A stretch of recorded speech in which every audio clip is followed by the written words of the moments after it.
ఎన్నో రకాలుగా ప్రభుత్వాలు అవేర్నెస్ తీసుకొచ్చిన, మన హిందూ సంఘాలు ఎన్నో విధాలుగా చెప్తున్నా లవ్ జిహాద్ అనేది జరుగుతుంది. మన పద్ధతిని మనం పాటించుకుందాం, మనల్ని మనం గౌరవించుకుందాం. సాంప్రదాయంగా మీరు ఎదగండి, మీ కాళ్ళ మీద మీరు నిలబడండి, జీవితాలు నాశనం చేసుకోకండి, కోపించుకోకండి, కురిపించుకోకండి, మానభంగాలు చేపించుకోకండి, నరికించుకోకండి అని చెప్పి హిందూ సంఘాలు చెబుతూనే ఉన్నాయి.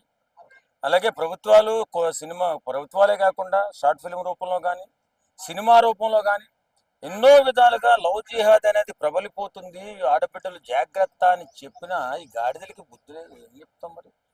నిజంగా ఈ కాలంలో వచ్చినటువంటి కేరళ స్టోరీస్ కానీ ఇలాంటి అన్నిట్లో కూడా లవ్ జిహాద్ పేరుతో, ప్రేమ పేరుతో వంచి వాళ్ళని తీసుకెళ్ళి మత మార్పిడి చేసి వారిని తీసుకెళ్లి నరక కూపాలలో వదిలేసి వారిని నిత్యం నరకం చూపిస్తున్నటువంటి ఈ ఉగ్రవాద సంస్థలు ఏదైతే ఉన్నాయో మన హిందూ జనాల్ని, హిందూ దేశాన్ని, హిందూ ఆడబిడ్డల్ని అన్యాయం చేయాలని ప్రయత్నిస్తూనే ఉన్నాయి. దాని మీద అవేర్నెస్ గవర్నమెంట్ తీసుకొస్తూ ఉంది. కానీ ఇప్పటికీ కూడా మారకుండా ప్రేమ పేరుతో వెళ్ళిపోయి అన్నదమ్ముల జీవితాలు, తల్లిదండ్రుల జీవితాలను సర్వనాశనం చేస్తున్నారు కొంతమంది ఆడబిడ్డలు. ఇప్పటికైనా మారాలి. ఎందుకంటే వారు ఎలా ఉంటారు అనేది మనకు తెలియదు, వారి సాంప్రదాయం ఏమిటనేది మనకు తెలియదు. వాళ్ళు ఒకరు పెళ్లి చేసుకుని నలుగురు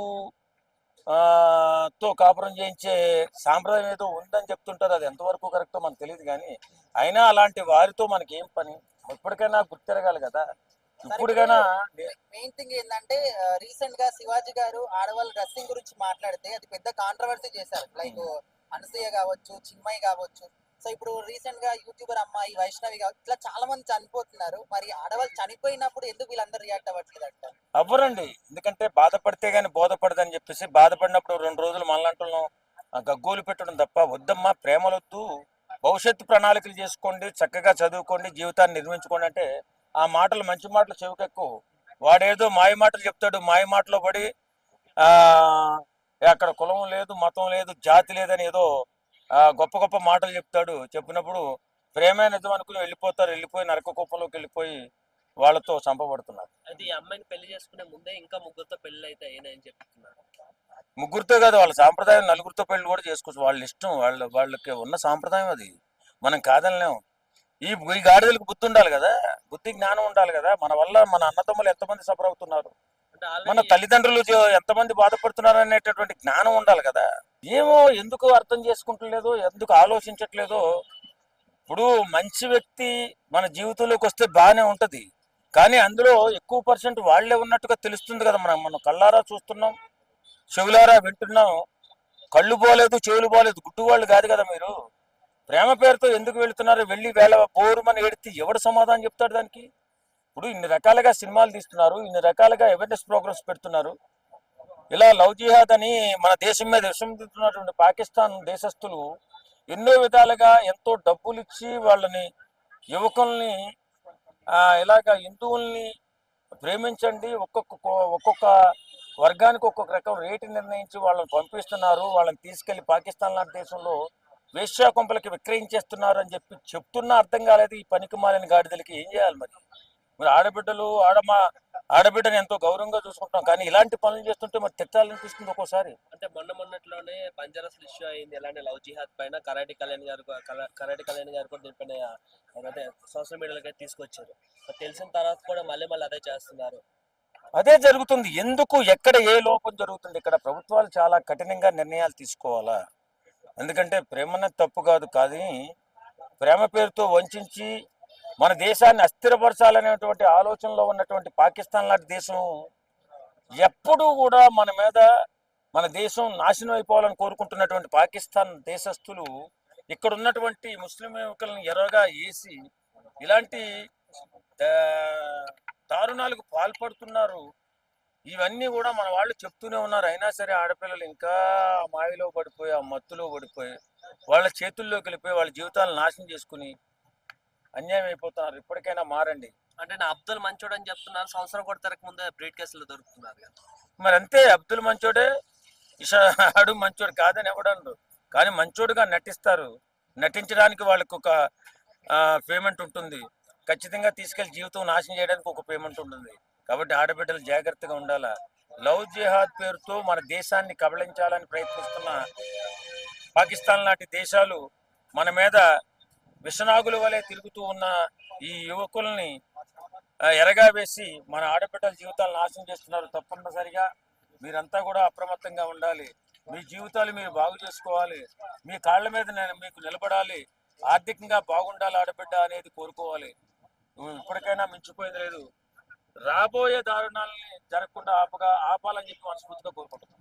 అంటే ఇప్పుడు ఇది ఇలా జరుగుతూ ఉంది. మోనాలిసా మొన్న మళ్ళీ ఒక ముస్లిం వ్యక్తినే పెళ్లి చేసుకుంది.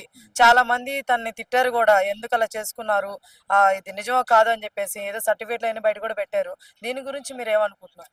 ఇప్పుడు మన వాళ్ళు ఎన్నో విధాలుగా ప్రయత్నాలు చేస్తూనే ఉన్నారండి. ఎందుకంటే పాకిస్తాన్ ప్రభుత్వం ఒక్కొక్క కులానికి ఒక్కొక్క రేటు నిర్ణయించింది. అదే ఒక్కొక్క జాతిలో ఒక్కొక్క అమ్మాయిని మనం ప్రేమించి పెళ్లి చేసుకుని మన కమ్యూనిటీలో కలుపుకుంటే ఇంత రేటు 10 లక్షలు, 12 లక్షలు, 15 లక్షలు నిర్ణయించి ఆ కుర్రోళ్ళని ఉసుగలిపి ప్రేమలో దింపి చేస్తున్నారు. కానీ ఎందుకు అర్థం కావట్లేదు. అది కూడా ఏదో అమ్మాయి కూడా మోనాలిసా కూడా ఏదో ఇన్స్టాగ్రామ్ లోనే ఎక్కడో ప్రేమించిందని ఫేస్బుక్ లోను. మరి ఆమె కూడా ఏ సూట్ కేసులోకి వస్తుందో మనకు తెలియదు. కానీ ఎప్పటికైనా మారాలండి. ఇన్ని ఘోరాలు ఇన్ని నేరాలు చేస్తున్నప్పుడు వాళ్ళని గుర్తించాలి కదా. అంటే వీళ్ళకి ఇక్కడ మన వాళ్ళు ఎవరు దొరకట్లేదు అంటారా? దొరకపోవడం కాదు, మనం అంత తీయగా మాట్లాడడం, అంత ఇదిగా మాట్లాడడం, అంత ఇదిగా డబ్బులు ఖర్చు పెట్టలేము. ఎందుకంటే మన యువకుల దగ్గర మన యువకులు ఉన్నారనుకో తండ్రి జాటు బిడ్డలుగా ఉంటారు. ఏ 100-200 జేబులు పెట్టి ఖర్చు పెట్టుకున్నానా అంటారు తప్ప వాళ్ళకి లాగా పాకిస్తాన్ దేశం లాగా 12 లక్షలు 20 లక్షలు ఇచ్చేసి అరే మీరు వెళ్ళి ఆ హిందూ అమ్మాయిల్ని లవ్ లో పడేసి దాన్ని పెళ్లి చేసుకుని తీసుకొచ్చి పాకిస్తాన్ లో మన వేశ్యాగృహాలకు అమ్మండి అని చెప్పరు కదా. అదే కాకుండా మొన్నట్లో కూడా చేశారు. మరి చేస్తారండి. వాళ్ళ నైజం అది మన హిందూ అమ్మాయిలు చేసుకోవడానికి కారణం. వాళ్ళని మన దేశాన్ని అస్థిరపరచాలని వాళ్ళ దేశానికి తీసుకెళ్లి అవసరాలకు వాడుకుంటారు. లేదు అవసరం తీరిన తర్వాత చంపేస్తారు, పోషిస్తారు. కాబట్టి బయట దేశాలకు వెళ్ళడం కాదు, ఇండియా లోపల ఇండియన్స్ చేస్తారు, ఖచ్చితంగా చేస్తారని తెలుసు అందరికీ. కానీ ఈ బుద్ధి లేకుండా జ్ఞానం లేకుండా ఈ ఆడపిల్లలు మరి ఎందుకు వాళ్ళ వలలో పడుతున్నారో ఇలా మన హిందూ వ్యక్తులు ఎన్నో రకాలుగా అవేర్నెస్ తీసుకొస్తున్నారు. వద్దండి, ప్రేమించొద్దు, ప్రేమిస్తే వాడు మంచోడో చెడ్డోడో తెలియదు, వాడు ఏం చేస్తాడో తెలియదు. మన మతంలో ఉన్నటువంటి వాళ్ళని ప్రేమించడం తప్పే ఉంది. వాడు చంపడు, ఒకవేళ నిన్ను వదిలేస్తే నీ కాళ్ళ మీద నిలబడి నువ్వు చదువుకో. ఇక్కడ మన మతం అని చెప్పి హిందువులు చేసుకున్నా కూడా ఇలా చంపేస్తున్నారు కదండి. ఎక్కడో ఒకటి అలా జరుగుతుంది తప్ప ఇంత దారుణంగా చంపరండి. ఏదో వారి మధ్యలో ఉన్నటువంటి గొడవల వల్ల ఏదో జరుగుతుంది తప్ప ఇలాగా ప్రేరేపించి డబ్బిచ్చి యువకుల్ని హిందూ అమ్మాయిల్ని పెళ్లి చేసుకోండి, హిందూ అమ్మాయిల్ని వశపరచుకోండి అని ఎవరో డబ్బు ఇవ్వరండి. పాకిస్తాన్ దేశం ఎప్పటి నుంచో మన దేశం విడిపోయిన దగ్గర నుంచి హిందూ దేశాన్ని నాశనం చేయాలని ప్రయత్నం చేస్తుంది. కాబట్టి ఇలాంటి కార్యక్రమాలన్నీ చేస్తుంది. ఇంకోటి అండి, ఇప్పుడు సినిమాలు చూసి చాలా మంది కూడా చాలా ఇన్స్పైర్ అవుతుంటారని చెప్తుంటారు. మరి ఇలాంటి కేరళ సినిమాలు ఎన్ని తీసినప్పుడు మన జనాలు ఎందుకు వాటిని ఇన్స్పైర్ అవ్వట్లేదు? అదే కదా నేను అనేది కూడా అదే. ఎందుకంటే ఇంత దారుణాలు జరుగుతున్నాయి, ఇలా చేస్తున్నారు ఆ కమ్యూనిటీని నమ్మొద్దని చెప్తున్నా.